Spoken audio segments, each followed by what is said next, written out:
আদিবাসী বলে কোনো কনসেপ্টে আমরা বিশ্বাস করি না।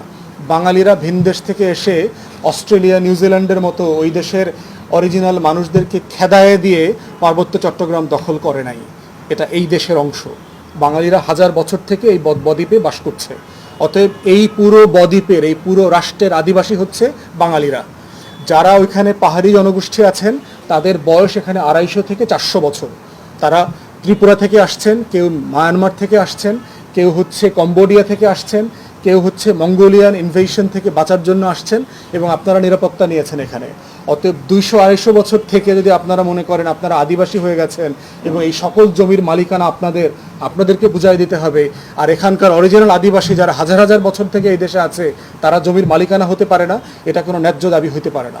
পাহাড়ে বিশৃঙ্খলা চলছে আপনারা জানেন, এবং একটা বিষয় নিয়ে আলোচনা হচ্ছে যে পার্বত্য চট্টগ্রামবাসী যারা পাহাড়ি জনগোষ্ঠী আছেন এবং ক্ষুদ্র নৃগোষ্ঠীর মানুষরা যারা আছেন তারা মনে করেন যে তারা ওখানে আদিবাসী, অতএব ওখানে যারা জমি জমা আছে এই জমি জমার শতভাগ মালিকানা তাদের, এবং 97 সালের চুক্তি মোতাবেক বাঙালিরা যেখানে আছেন ওইখানে যেখানে থাকছেন তাদেরকে ওখান থেকে সরিয়ে দিয়ে সকল জমি তাদের মধ্যে বন্টন করে দিতে হবে।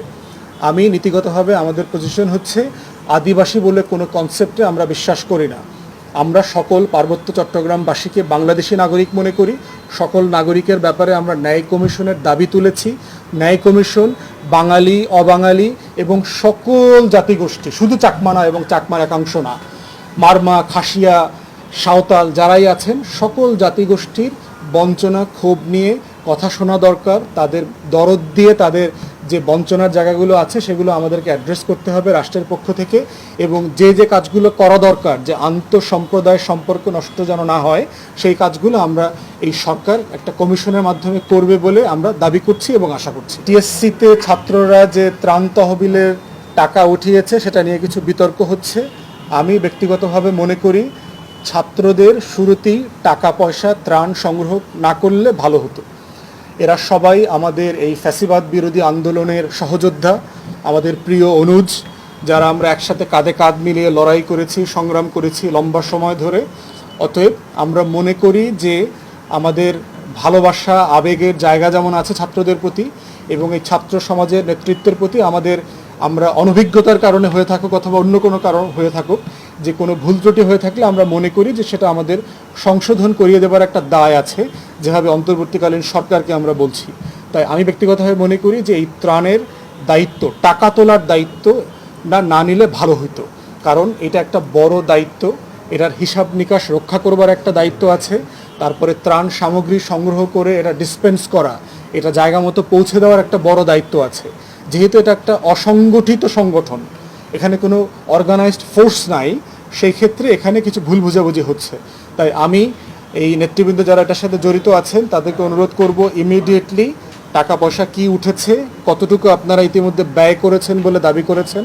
যে এক জায়গাতে দেখলাম যে শত শত স্বেচ্ছাসেবকরা এখান থেকে টাকা নিয়ে খাওয়া দাওয়া করেছেন, সেটা কত পরিমাণে, বাকি কত টাকা আছে, কোন কোন অ্যাকাউন্টে ছিল, এবং এই প্রত্যেকটা অ্যাকাউন্টের স্টেটমেন্ট গত যেদিন থেকে টাকা কালেকশন শুরু হয়েছে সেটা ব্যাংক থেকে প্রিন্ট আউট করে আপনারা সোশ্যাল মিডিয়াতে দিয়ে দেন আপনাদের অডিটিংয়ের স্বার্থে, আপনাদের জবাবদিহিতার স্বার্থে।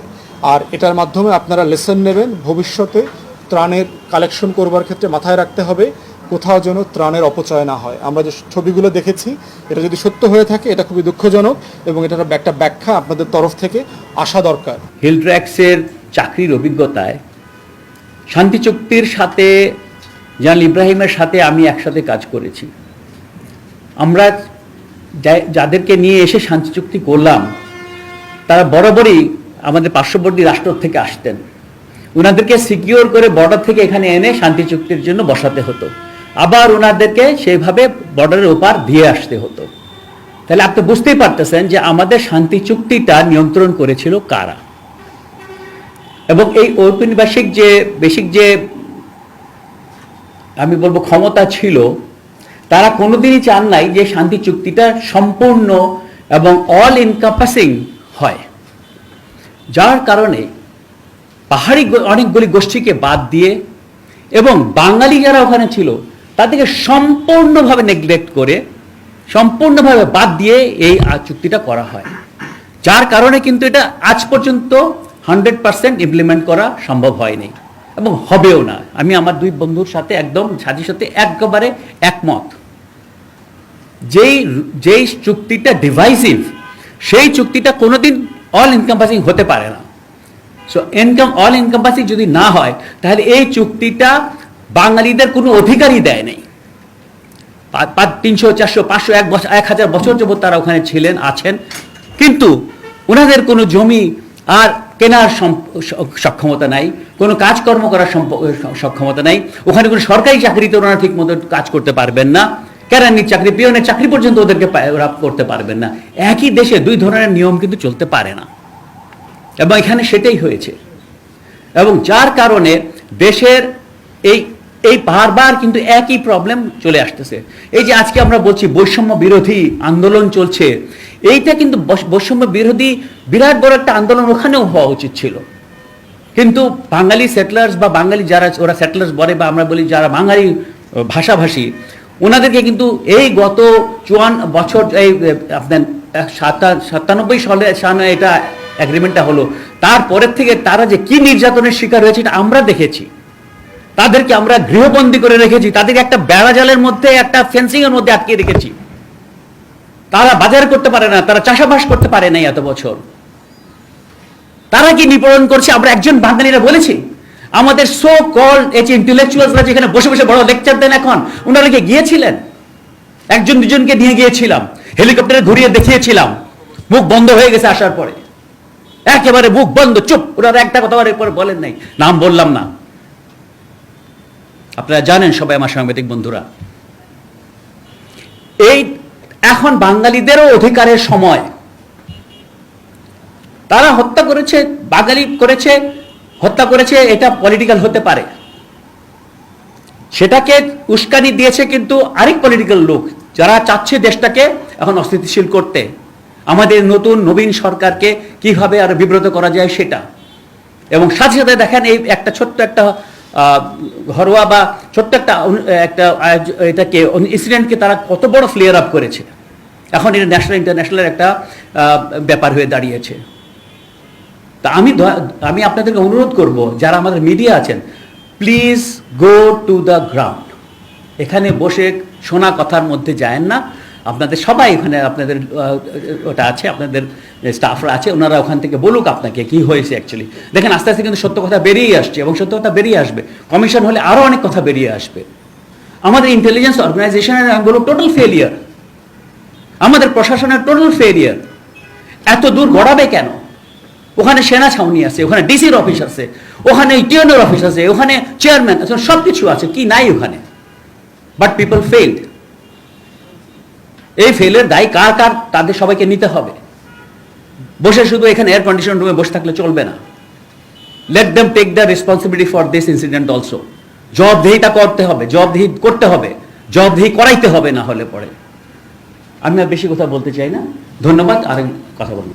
এই যে আমাদের পাহাড়ি বন্ধুরা, ভাইয়েরা, বোনেরা, এরা যে হিউম্যান বিইং, তারা যে কষ্টে আছে, ওই কষ্টগুলো আসলে তারা কখনো দেখে নাই। যেমন ধরেন তাদের চিকিৎসার ব্যাপার, এই যে 2500 ফিট উঁচুতে ওই পাহাড় পার হয়ে গিয়ে যে বাড়িগুলো, ওখান থেকে একজন লোক অসুস্থ হলে, কারো স্ট্রোক করলে, কারো কিডনি ডিজিজ হলে, ডায়রি হলে, তাকে কীভাবে রাঙামাটি নিয়ে আসবে?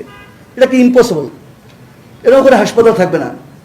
ওখানে একটা রাবেতার হাসপাতাল ছিল মাত্র, আমাদের যে ক্যাম্প ছিল তার পাশে। আমি ডাক্তার হিসেবে ছিলাম, টুকটাক চিকিৎসা আমরা করতাম। তাদের শিক্ষার অবস্থাটা ছিল খুবই করুণ, তাদেরও কিছু লিমিটেশন ছিল। লিমিটেশনটা থাকবে, যারা পশ্চাৎপদ থাকে তাদের অনেক স্টিগমা থাকে, প্রিজুডিস থাকে। এই প্রিজুডিস স্টিগমা ভাঙানোর দায়িত্ব হচ্ছে রাষ্ট্রের, সরকারের। সেইটা আমরা ভাঙাতে পারি নাই, যে কারণে আমাদেরকে ওখানে মিলিটারি ম্যানদেরকে দিয়ে দেওয়া হয়েছে। এই ইনসার্জেন্সি যেটা হয়েছে, কাউন্টার ইনসার্জেন্সি হয়েছে, এই জিনিসগুলো আমরা কেন এটা আমরা ভোগ করবো?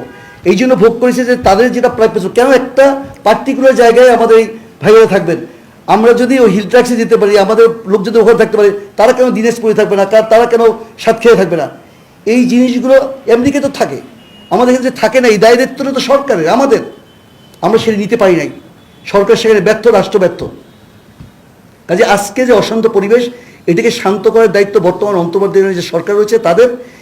ইতিমধ্যেই পরামর্শ এসেছে যে ওখানে যথাযথ হোক, একটা তদন্ত হোক, তদন্তের মাধ্যমে যারা দোষী, প্রকৃতি দোষী, সে যে ধরনেরই হোক না কেন, এবং বেরিয়ে আসবে।